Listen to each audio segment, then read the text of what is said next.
The Christmas Day bombing attempt has refocused the American mind on terrorism, but we must be careful to learn the right lessons. At a Cato Institute conference marking President Obama's first year in office, several scholars offered their thoughts on just what should be learned from the incident. I think that largely the administration's response to the Christmas Day incident is commendable. I would have preferred for the president to have come out sooner. It was 3 days, of course, as we know, before the president made a statement. I think in times like this, the American people want to see the Commander-in-Chief, particularly one as articulate and as analytical as President Obama. That said, once he did come out, and I think there were 4 appearances subsequently, both the tone and the content, it seems to me, of everything the president said and announced was exactly right. Let me talk about that specifically. You know, I'm reminded of what William F. Buckley once said, that he'd rather be governed by the first 100 people in the Boston phone book than the faculty of Harvard. And by that he meant there's a lot of wisdom that resides in ordinary Americans. Everything the president announced, assigning a person in the intelligence community to be responsible for following up on all priority leads, more wide sharing of information within the intelligence and security community, checking the visa status of known or suspected terrorists, and of course revoking visas when there are active visas in place, tightening watch list procedures to make it easier when there are reasonable grounds to believe that someone is a terrorist or may be a terrorist, to put that person at least on the selectee list, which would subject him or her to enhanced screening, and perhaps even under certain circumstances, and I would argue those circumstances existed in the Abdul Muttalib case, on the no-fly list, and of course enhanced screening protocols and the wider deployment of screening technology, which we can talk about, whole body imaging, other such things later during the course of the program. All of that made perfect sense. One needn't be a counterterrorism expert or have a security clearance in order to conceive of them, which leads to the second point, and that is, since they're so obvious and commonsensical, why are they just now being instituted 9 years almost after 9/11, 8 years after the creation of TSA, 7 years after the creation of the Department of Homeland Security and what became the National Counterterrorism Center? It was initially the Terrorist Threat Integration Center, and 6 years after the creation of the Directorate of National Intelligence. And if there's anything good, it seems to me, that comes out of the Christmas Day incident, aside from, of course, the obvious, the fact that the plot was foiled, not, of course, through our own government, but through the heroism of the passengers and the ineptitude of the terrorist, it's that the incident has served again to concentrate the national mind on the urgency of the terrorist threat. One of the most disappointing things that comes out of this is the statement that the terrorist watch list system works. Well, if there's any better evidence that the terrorist watch list system doesn't work, the Christmas incident should be it. But you don't even have to look there. In May, the Department of Justice Inspector General issued a report, indicating that there were huge problems with the Terrorist Screening Center watch listing process that created error rates as high as 35%, that there were 1.1 million separate identities put on it, and it's obviously a broken system.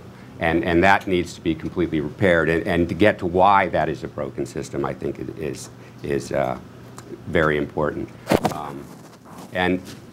I think part of the problem is, I think what Al-Qaeda has learned, or what other terrorist groups have learned, is they don't even have to succeed in a terrorist event anymore.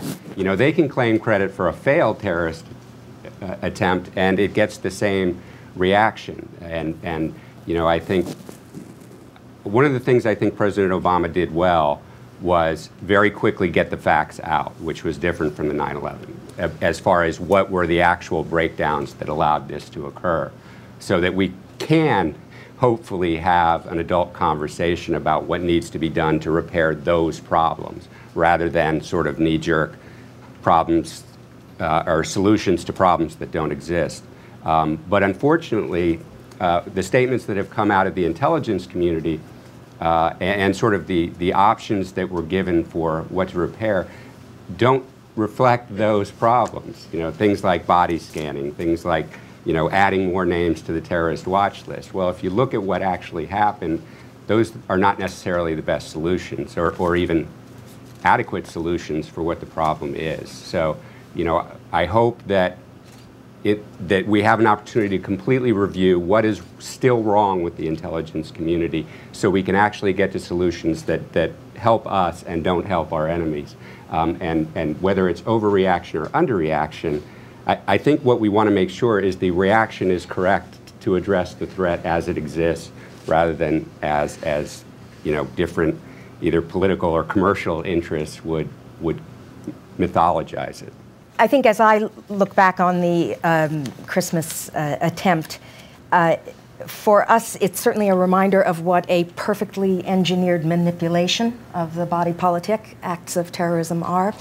They lead to a kind of an emotional hijacking of the brain, which takes place literally at a neurological level, where a primitive circuitry in the brain is activated, which actually suppresses the action of the distinctly human part of the brain, the prefrontal cortex, which is the site of our ability to retain abstract concepts, to be able to think in a far-sighted fashion, and also very central to our ability to feel empathy for other people. So some of the very kinds of things that might lend a public to be able to support far-sighted and responsible approaches to terrorism are literally suppressed by the fear that terrorism promotes.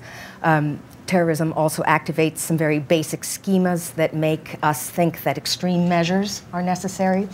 We feel that we're in an emergency in which it's okay to and necessary to give up some of our principles or rights in order to achieve some greater degree of safety. It also gives us the feeling of being in a state of war, which has its own implications, among them the stereotyping and collectivization of the enemy. When you're in a war, the enemy is a group and not individuals.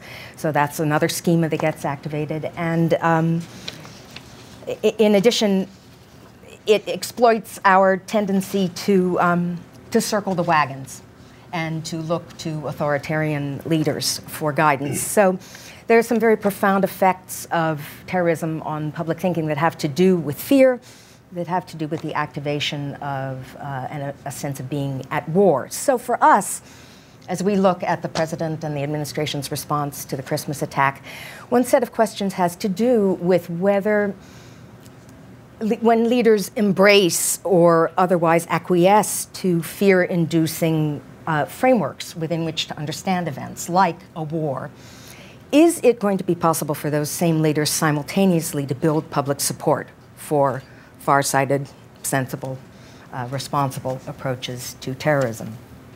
And a point that follows from that being the notion, does acquiescing to the notion of a war also make it impossible for the public to understand some of those measures, like increased security screenings at airports for visitors from Muslim-majority countries? Is it possible for the public to understand that in any terms other than a war on Islam, which is a notion that the president has worked very hard and appropriately to reject and to put outside of the picture? So I think, to summarize, I think for us, the question would be, has the president and his administration managed to create a continuity between some of his earlier statements of principle and some of his earlier public statements, like the Cairo speech, and some of the responses that are being developed and taken in the wake of the Christmas event?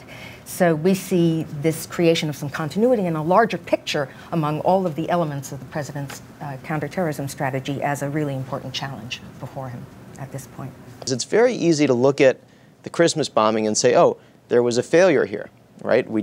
He was allowed to get on the plane. But there's also a deep success here in the following respect. The security systems in terms of intelligence and screening that our government has put in place since 9/11 meant that the group conducting this ended up with a relatively incompetent, not that highly skilled or well-trained operative, right? There wasn't the space where he could really be developed, certainly in the way the 9/11 hijackers were. And the screening systems that were in place forced them into using a very cumbersome and ultimately ineffective device, right? That's what gave the passengers time to disrupt the plot.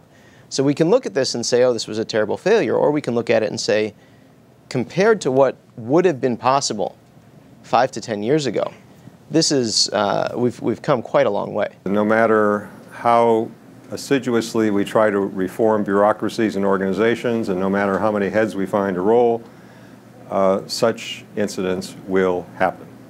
And when we look backwards at something like this with all of the blinding light of hindsight, in which certain things seem to be inexcusable and other things seem to be crystal clear that they were dots that should have been put together, we collectively forget that in the real time in which government agencies and bureaucracies and officials have to deal with these fragments of information, it looks very, very different.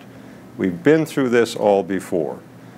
And this latest round of the hindsight-filled recriminations to some extent got even silly, I would say. I mean, references to things like a communications intercept that makes a mention of an unnamed Nigerian as something that people should have jumped all over. The population of Nigeria is 150 million. That doesn't exactly narrow down the search for terrorists very much, does it? My second observation is that despite that reality, there is this extremely strong resistance to accept it. We do indulge in the hindsight. And it's partly driven by the psychological sort of factors that Priscilla mentioned, and quite clearly it's also driven by the politics. And we saw it in spades over these last couple of weeks with regard to trying to make political hay out of the latest incident. You can watch the full event, the Obama administration's counterterrorism policy at 1 year, at our website, cato.org.